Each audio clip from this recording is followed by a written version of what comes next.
Welcome to our calculus series. Today, we are exploring the limits of polynomial functions. This is one of the most straightforward and satisfying topics in calculus because unlike other functions that might behave unpredictably, polynomials are reliable and easy to work with. By the end of this video, you will understand exactly why solving these problems is as simple as plugging in a number.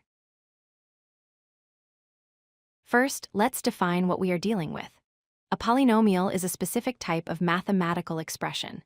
It consists of variables and coefficients, but the most important rule is that the powers, or exponents, must be non-negative integers like 0, 1, 2, 3, and so on. You won't see square roots of x, or x in the denominator.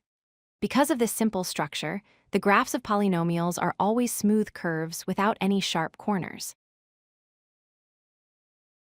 This smoothness leads us to a core concept in calculus called continuity. Polynomials are continuous everywhere.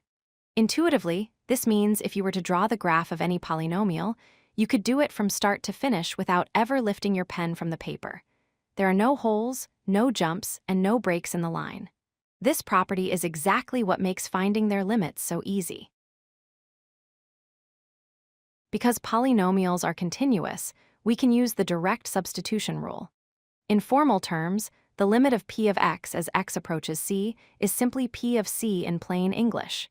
It means you can just take the number that x is approaching and plug it directly into the function. The value of the limit is exactly the same as the value of the function at that point. Let's look at a simple example with a linear function. We want to find the limit as x approaches 2 for the function 3x plus 1. Following our rule, we simply substitute the number 2 wherever we see an x, so 3 times 2 is 6. Add 1, and we get 7. Graphically, you can see that as we get closer to x equals 2 on the graph, the y value is smoothly approaching 7. Now let's try a quadratic function. Find the limit as x approaches 3 for x squared minus 2x again, we substitute 3 into the expression. 3 squared is 9. 2 times 3 is 6, so we have 9 minus 6, which equals 3. On the graph, notice how the curve passes right through the point 3, 3. There is no mystery here. The limit is just the function value. Let's try one slightly more complex example involving negative numbers. We need the limit of 5x cubed plus 2 as x approaches negative 1. Be careful with your signs here. We substitute negative 1 in for x negative 1 cubed is still negative 1. Multiplied by 5 gives us negative 5. Adding 2 gives us a final result of negative 3. Even with higher powers, the process remains identical. To summarize, here is your three-step process for these problems. First, verify that your function is indeed a polynomial. Second, substitute the target value c directly into the function. And third, simply calculate the arithmetic result.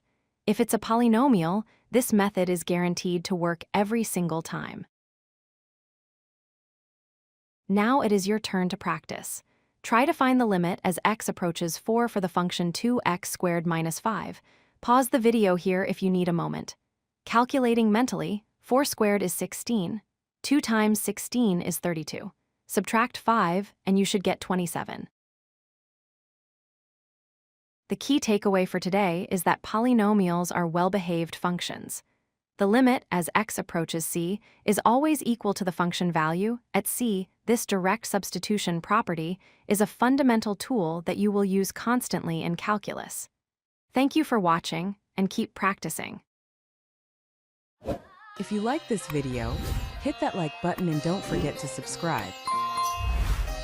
Visit codelucky.com for more such useful content.